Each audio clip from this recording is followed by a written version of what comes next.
जय श्री महाकाल दोस्तों, आज की इस वीडियो में हम बात करने वाले हैं भारत की 12 ज्योतिर्लिंगों में से एक मध्य प्रदेश राज्य के उज्जैन नगर में स्थित महाकालेश्वर मंदिर के बारे में।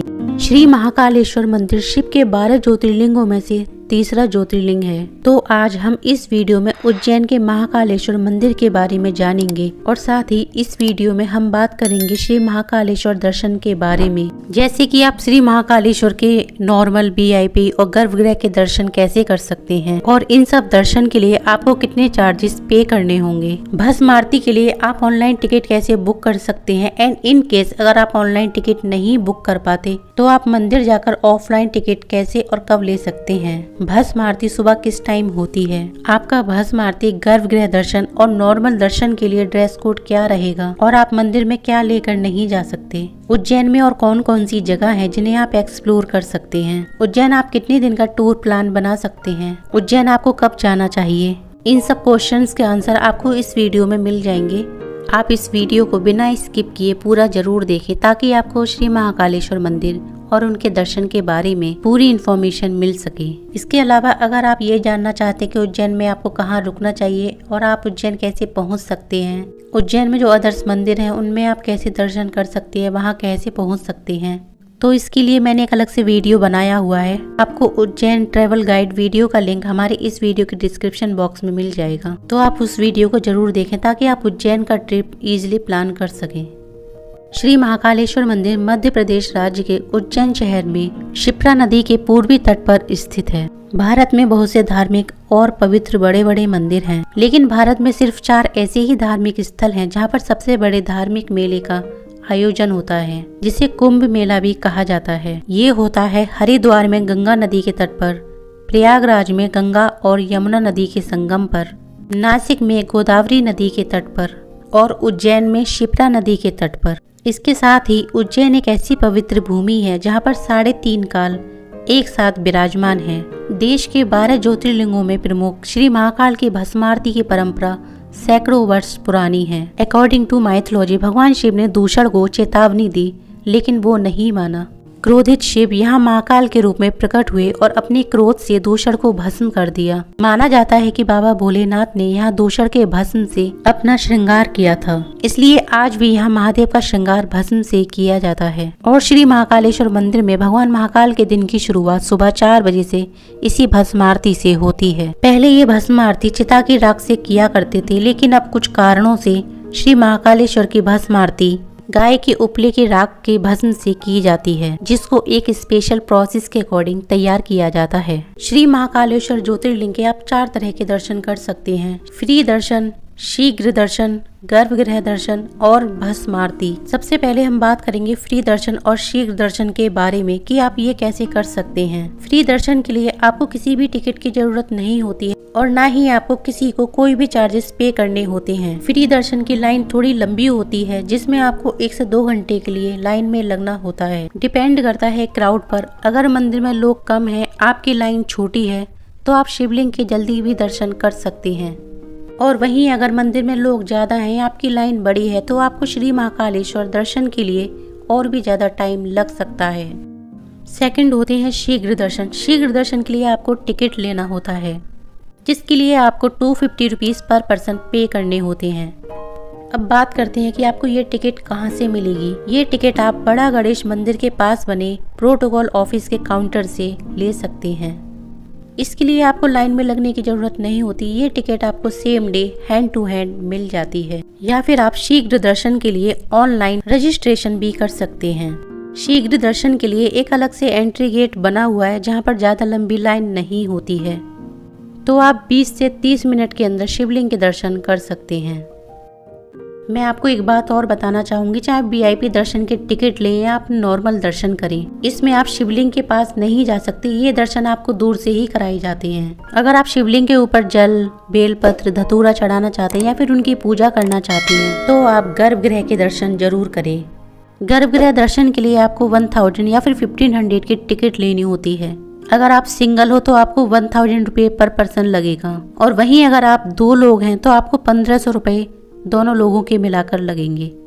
अगर आपने गर्भगृह दर्शन का टिकट ले लिया है तो आपको अंदर लेकर जाएंगे गर्भगृह दर्शन के लिए। गर्भगृह दर्शन का रास्ता जो है वो नॉर्मल लाइन से बिल्कुल अलग है। जैसे ही आप गर्भगृह में जाएंगे आप वहाँ पर बड़े ही आराम से दर्शन कर सकते हैं। मंदिर में सेविका या फिर सेवक जो वहाँ पर अवेलेबल रहते हैं वो आपको जल और लोटा दे देंगे और साथ ही आपको मंदिर में पूजा के लिए 5 से 7 मिनट का समय दिया जाता है।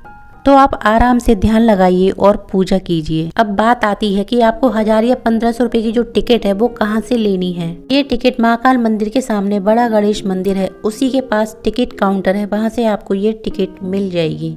गर्भगृह के दर्शन के लिए जो टिकट है वो आपको सेम डे ही मिलता है, इसे आप 1 या 2 दिन पहले नहीं ले सकते, या फिर आप इस टिकट के लिए ऑनलाइन रजिस्ट्रेशन भी कर सकते हैं। अब बात करते हैं भस्म आरती की कि आप भस्म आरती में कैसे शामिल हो सकते हैं। भस्म आरती के क्या चार्जेस हैं और भस्म आरती सुबह किस टाइम होती है। भस्म आरती में शामिल होने के लिए आपके पास टिकट का होना जरूरी है। अगर आपके पास टिकट नहीं है तो आपको मंदिर में भस्म आरती के लिए एंट्री नहीं मिलेगी। भस्म आरती के टिकट के चार्जेस 200 रुपीज पर एडल्ट हैं। अगर आपके साथ बच्चे भी हैं जो 10 साल से कम एज के हैं, उनकी आपको कोई टिकट नहीं लेनी, क्योंकि उनकी मंदिर में एंट्री फ्री होती है। भस्म आरती के लिए आपको ऑनलाइन रजिस्ट्रेशन 1 मंथ पहले कराना होता है। भस्म आरती की टिकट बुक करने के लिए आपके पास अपना ID कार्ड जैसे आधार कार्ड और एक पासपोर्ट साइज फोटो होना चाहिए। ऑनलाइन भस्म आरती की टिकट बुक करने के लिए आपको गूगल पर www.श्रीमहाकालेश्वर.com टाइप करना है। श्री महाकालेश्वर की साइट पर आपके पास काफी ऑप्शन होंगे बुकिंग के, जैसे आप इस साइट से गर्भगृह दर्शन, शीघ्र दर्शन, भस्म आरती, महाकालेश्वर पूजन और धर्मशाला भी बुक कर सकते हैं। यहाँ पर आप अपने अकॉर्डिंग इंग्लिश या फिर हिंदी लैंग्वेज को भी सिलेक्ट कर सकते हैं। भस्म आरती पर क्लिक करने के बाद एंटर पेज पर एक फॉर्म शो होगा जिसमें आपको अपनी डिटेल फिल करनी है, जैसे अपना name, last name, contact number, state, city name और आप कितने लोग हैं टोटल वो आपको सिलेक्ट करना है। यहाँ पर आप एक बार में मैक्सिमम 5 लोगों की ही टिकट बुक कर सकते हैं। इसके बाद आपको अपना जेंडर और ये टिकट आप किसके लिए बुक कर रहे हैं उसके साथ अपना रिलेशन या फिर आप खुद के लिए कर रहे हैं तो सेल्फ को सिलेक्ट कर देना है। ऐसे ही आप अदर पर्सन की भी डिटेल फिल कर सकते हैं। इसके बाद आपको अपना एक पासपोर्ट साइज फोटो और एक ID प्रूफ अपलोड करना है। फॉर्म फिल होने के बाद आपको लास्ट में पेमेंट करनी है। पेमेंट करने के लिए आपके पास काफी ऑप्शन रहेंगे। आफ्टर पेमेंट आपके पास भस्म आरती के लिए रजिस्ट्रेशन नंबर आ जाएगा। भस्म आरती की टिकट बुक करने के लिए जो साइट पर टाइम लिखा हुआ है वो है 8 AM to 9 PM और जो साइट्स पर स्लॉट होते हैं वो लिमिटेड ही होते हैं, तो आपको अपनी टिकट सुबह 8 बजे ही बुक कर देनी है, क्योंकि इस साइट पर अगर स्लॉट्स फुल हो गई तो आप अपने लिए टिकट बुक नहीं कर पाएंगे और आपको भस्म आरती की टिकट के लिए फिर से वेट करना पड़ेगा। अगर किसी रीजन से आप भस्म आरती की टिकट बुक नहीं कर पाते तो आप उज्जैन जाकर एक दिन पहले भी भस्म आरती की टिकट ले सकते हैं। मंदिर के वॉकिंग डिस्टेंस पर ही भस्म आरती की टिकट के लिए काउंटर बना हुआ है। यह टिकट काउंटर सुबह के 7 बजे से दोपहर के 12 बजे तक ओपन रहता है, तो आपको सुबह के 7 बजे से पहले ही लाइन में लग जाना है। इस काउंटर पर लिमिटेड ही फॉर्म होते हैं, तो आप सबसे पहले जाकर फॉर्म ले लीजिए। अब उस फॉर्म को आपको फिल कर लेना है। यह फॉर्म फिल करने के लिए आपके पास अपनी ID कार्ड की फोटोकॉपी और एक पासपोर्ट साइज फोटो होनी चाहिए। मंदिर में भस्म आरती सुबह 4 बजे से स्टार्ट हो जाती है। भस्म आरती अटेंड करना मतलब पूरी रात जागना, क्योंकि मंदिर में भस्म आरती सुबह 4 बजे तो स्टार्ट होती है, लेकिन मंदिर में लोग रात के 12-1 बजे से ही लाइन में लगना स्टार्ट कर देते हैं। जब आप मंदिर जाएंगे तो सबसे पहले आपका टिकट चेक किया जाएगा। उसके बाद आपके पास मोबाइल या फिर कोई चमड़े का सामान होगा, कोई बैग होगा, तो वो आपका लॉकर में सबमिट किया जाएगा। ये जो सामान आपने लॉकर में रखा है ये आप भस्म आरती के बाद वापस ले सकते हैं। उसके बाद वो लोग आपको नंदी हॉल में बिठा देते हैं और जब 4 बजे भस्म आरती स्टार्ट होती है तब वो आपको मंदिर में जाने देते हैं। महाकालेश्वर मंदिर में ये है पहले जाओ पहले पाओ। अगर आप भस्म आरती के लिए पहले चले गए तो आपको भस्म आरती अच्छे से देखने को मिल जाएगी, और अगर आप सबसे बाद में गए तो आपको भस्म आरती सिर्फ स्क्रीन पर ही देखने को मिलेगी, क्योंकि मंदिर में इतना क्राउड होता है कि आधे लोग ही भस्म आरती देख पाते हैं, बाकी आधे लोग स्क्रीन पर भस्म आरती देख रहे होते हैं। महाकालेश्वर मंदिर में जो आरती की टाइमिंग है वो इस प्रकार से है। भस्म आरती प्रातः 4 बजे, श्री महाकालेश्वर आरती प्रातः 7 से 7:30 बजे तक, महाभोग प्रातः 10 से 10:30 बजे तक, संध्या आरती शाम 5 से 5:30 बजे तक, महाकालेश्वर आरती शाम 7 से 7:30 बजे तक और शयन आरती रात को 10:30 बजे होती है। अब बात करते हैं नॉर्मल दर्शन, गर्भगृह दर्शन और भस्म आरती के समय क्या पहनना मैंडेटरी है। नॉर्मल दर्शन और भस्म आरती के टाइम लेडीज साड़ी और सूट पहन सकती हैं और जेंट्स ट्राउजर, शर्ट या फिर धोती कुर्ता पहन सकते हैं। और अगर आप गर्भगृह के दर्शन करते हैं तो लेडीज सिर्फ साड़ी पहन सकती हैं और जेंट्स धोती कुर्ता पहन सकते हैं। इसके अलावा मंदिर में शॉर्ट कपड़े, वेस्टर्न कपड़े पहनना बिल्कुल भी अलाउड नहीं है।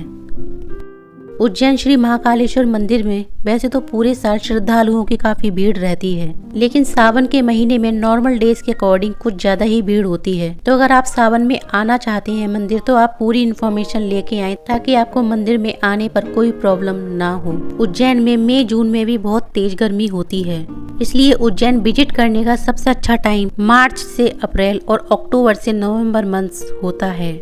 इस समय यहाँ का वेदर बिल्कुल ठीक रहता है, तो आप इन मंथ्स में उज्जैन विजिट कर सकते हैं। आप जब भी उज्जैन आए तो एटलीस्ट 2 से 3 दिन का टूर प्लान बनाकर आएं, क्योंकि उज्जैन में घूमने के लिए काफ़ी सारी जगह हैं। अगर आप उज्जैन आते हैं तो आप बड़ा गणेश मंदिर और काल भैरव मंदिर जरूर जाएं, क्योंकि आप ये मंदिर नहीं गए तो आपकी यात्रा अधूरी मानी जाएगी। बड़ा गणेश मंदिर श्री महाकालेश्वर मंदिर के जस्ट अपोजिट है और काल भैरव मंदिर श्री महाकाल मंदिर से 18 किलोमीटर की दूरी पर लोकेटेड है।